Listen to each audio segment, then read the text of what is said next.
అందరికీ praise the lord. నేటి దిన వాక్యంగా మార్కు సువార్త 4వ అధ్యాయము 35 నుండి 40 వచనాలు చదువుకుందాం.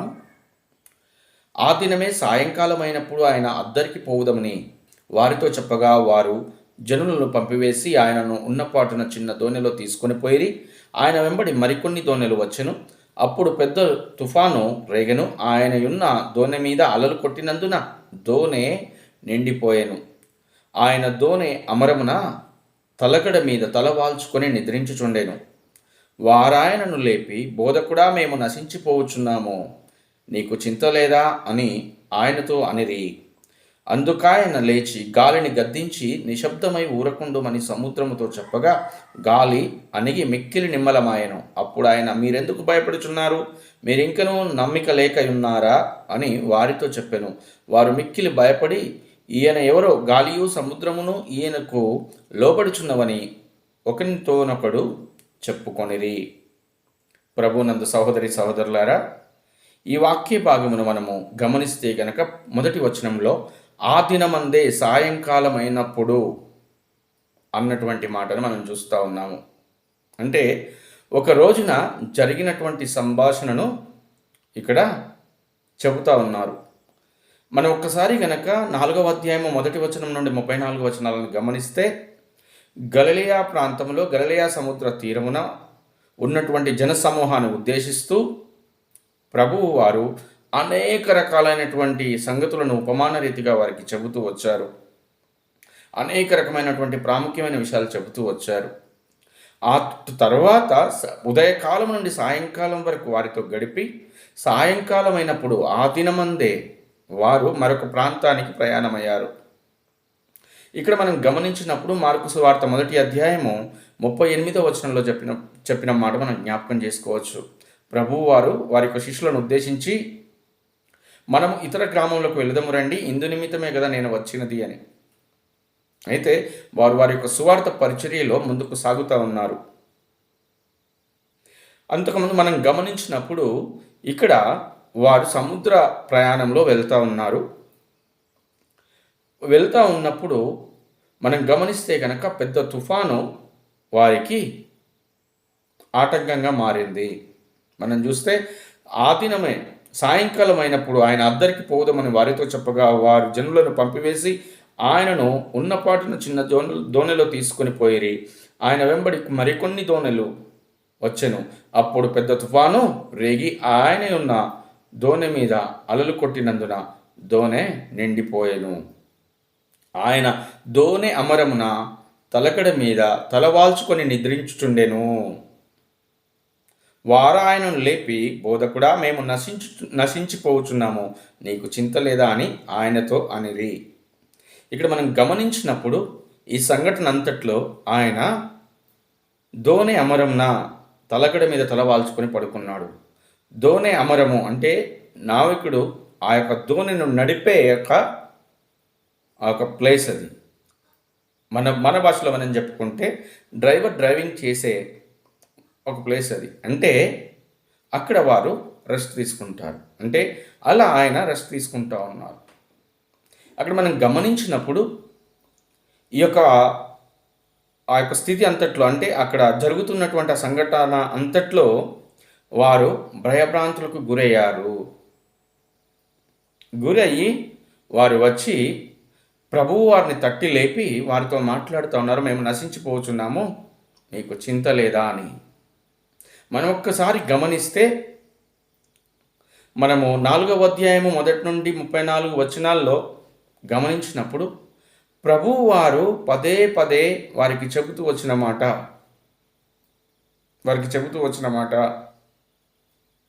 వినుడి అని చెబుతూ వచ్చాడు.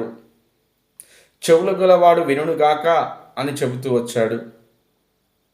మీరు ఏమి వింటున్నారో జాగ్రత్తగా చూచుకొనుడి అని చెబుతూ వచ్చారు. ఆ జన సమూహంతో పాటు వారిని వెంబడిస్తున్న వారి యొక్క శిష్యులు సైతం అక్కడ ఉన్నారు. వీరు ఆ మాటలు విన్నారు. మనం ఒక్కసారి ఈ మాటల్ని గమనిస్తే, మేము నశించిపోవచ్చున్నాము, నీకు చింత లేదా అన్నటువంటి మాటను మనం చూసినప్పుడు ఇక్కడ యోహాను సువార్త మొదటి అధ్యాయము 14వ వచనము మనము జ్ఞాపకం చేసుకోవచ్చు. జ్ఞాపకం వస్తుంది ఆ మాట. మొదటి వచనం చూస్తే కనుక ఆది యందు వాక్యం ఉండెను, వాక్యము దేవుని యొద్ద ఉండెను, వాక్యము దేవుడై ఉండెను. ఆ వాక్యము కృపాసత్య సంపూర్ణుడై మన మధ్య నివసించెను. ఆయనను మనము దేవుని యొక్క అద్వితీయ కుమారునిగా చూసామన్నటువంటి మాట. ఆయన లోకమందు చింతగలిగి, మనుషుల యందు చింతగలిగి, మానవులను వారు పడున్నటువంటి ఆ యొక్క స్థితిలో నుండి, ఆ పాపపు స్థితిలో నుండి తిరిగి నిలబెట్టడానికి, లేపి మరలా వారిని సజీవులుగా నిలబెట్టడానికి ఆయన చింతాక్రాంతుడై ఉండి ఆయన ఈ లోకానికి దిగి వచ్చాడు. ఇక్కడ వీరు మాట్లాడుతున్న మాట, మేము నశించిపోతున్నాము, నీకు చింత లేదా? చింత కలిగినటువంటి ఆ నావికుడు అని చెప్పవచ్చు, చింత కలిగినటువంటి బోధకుడు, చింత కలిగినటువంటి దేవుడు మనిషి మంచిగా బ్రతకాలని, మర్యాదపూర్వకమైనటువంటి జీవనం ఉండాలని, గౌరవప్రదంగా ఉండాలని, తన సొంత చిత్తాన్ని ఆధారం చేసుకొని గౌరవం కోల్పోయినటువంటి మానవునికి తిరిగి మరలా ఒక ఉన్నతమైన స్థానం ఇవ్వడానికి తన్ను తాను తగ్గించుకొని ఈ లోకానికి వచ్చి ఉన్నాడు ఆయన. మనము ఫిలిప్పీ పత్రిక 2వ అధ్యాయాన్ని జ్ఞాపకం చేసుకోవచ్చు. ఇక్కడ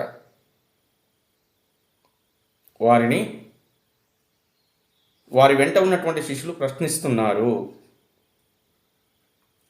ప్రభువారు అప్పుడు అడుగుతున్నటువంటి మాట ఏమిటి? 38వ వచనంలో మనం చూస్తే అక్కడ వారు మాట్లాడుతున్న మాట మనం ఒకసారి చూద్దాం. అది 38వ వచనంలో చూస్తే, ఆయన దోణి అమరమున తలగడ మీద తలవాల్చుకొని నిద్రించుచుండెను.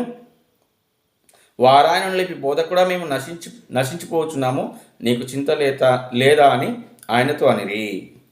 అందుకు ఆయన లేచి గాలిని గద్దించి నిశ్శబ్దమై ఊరకుండుమని సముద్రముతో చెప్పగా గాలి అనగి మిక్కిలి నిమ్మలమాయెను.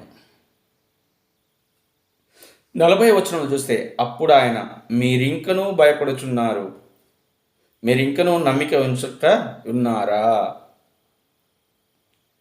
దేవుడు నరుని యొక్క హృదయాన్ని ఎరిగినవాడు, మనిషి యొక్క హృదయాన్ని ఎరిగినవాడు, మనిషి యొక్క తలంపులు ఎరిగినవాడు. ఆయన వారిని ప్రశ్నిస్తూ ఉన్నాడు. ఇంకా వారు నమ్మిక ఉంచుకుంటున్నారు. అంతవరకు ప్రభు వారు బోధించిందేమిటి?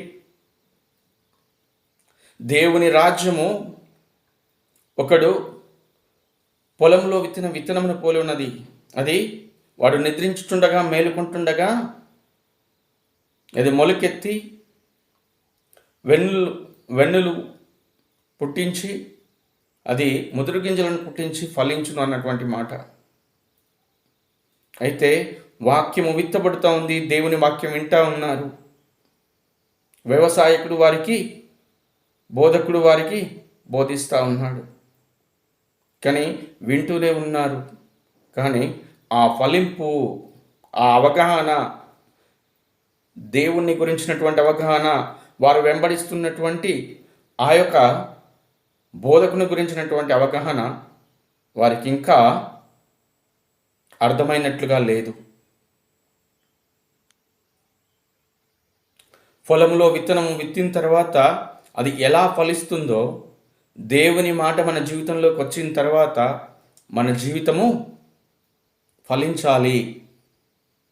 తనను వెంబడిస్తున్న వారి జీవితము ఫలించాలి. అది సమస్త విషయములలోనూ. అది బ్రతుకు మార్చుకోవడంలోనూ, నడవడిక మార్చుకోవడంలోనూ, దృష్టి కోణం మార్చుకోవడంలోనూ, సమస్త విషయంలో ఎక్కడైతే మనము ఫలానా విషయంలో ఎందుకో పనికిరాడని అనబడిన వ్యక్తి అదే విషయంలో గొప్పవాడని చెప్పుకునేలా జీవించడంలో, అవగాహన లేనటువంటి వ్యక్తులకు సరైనటువంటి అవగాహన కలిగి ముందుకు నడిపించడము, అది ఫలించడము, అది దేవుని రాజ్యము. అట్టడుగున ఉన్నటువంటి అమాయకులైనటువంటి వారు తిరిగి నిలబడి క్షేమంగా జీవించడము, హేళనకరమైనటువంటి భక్తి కాకుండా మర్యాదపూర్వకమైనటువంటి భక్తిలో బహుబలంగా ముందుకు సాగడము,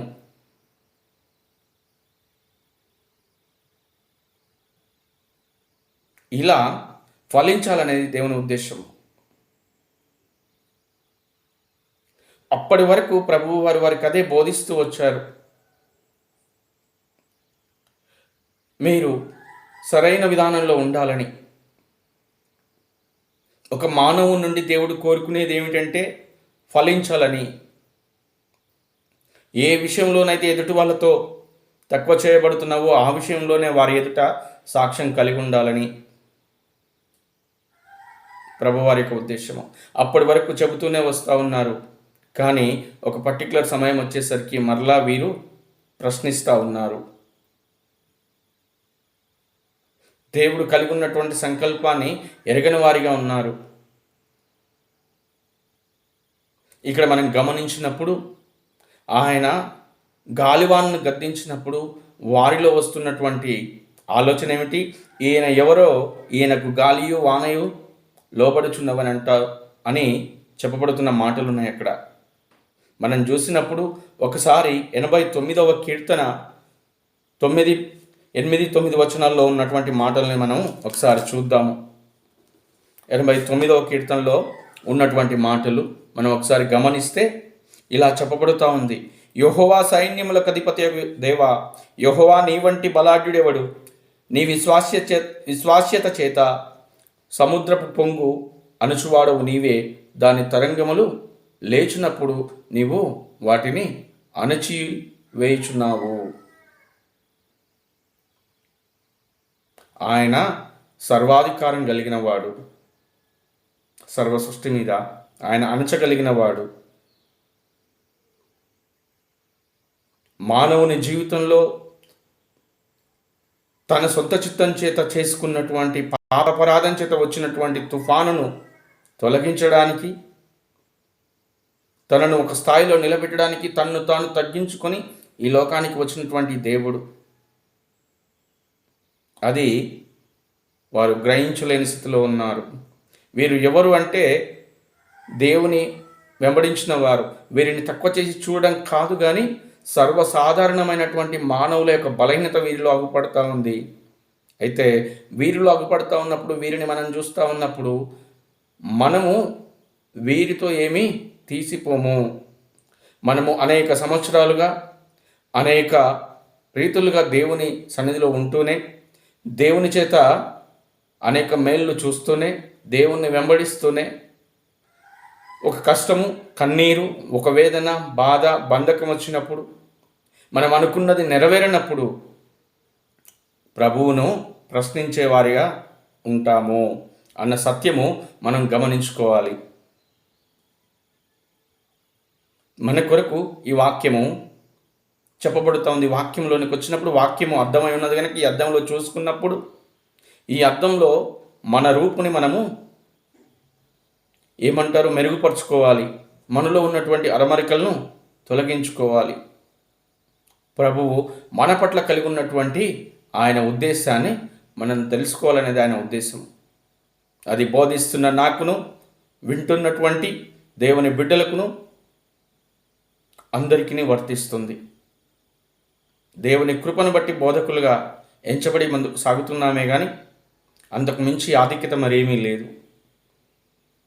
అప్పుడు మనమందరము దేవుని యొక్క వాక్యములో మనల్ని మనము చూసుకుంటూ సరిచేసుకుంటూ ముందుకు సాగడమే.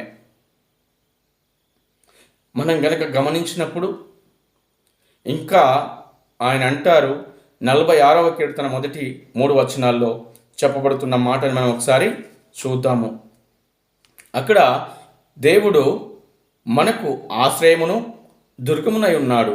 ఆపత్తు కాలంలో ఆయన నమ్ముకునదగిన సహాయకుడు.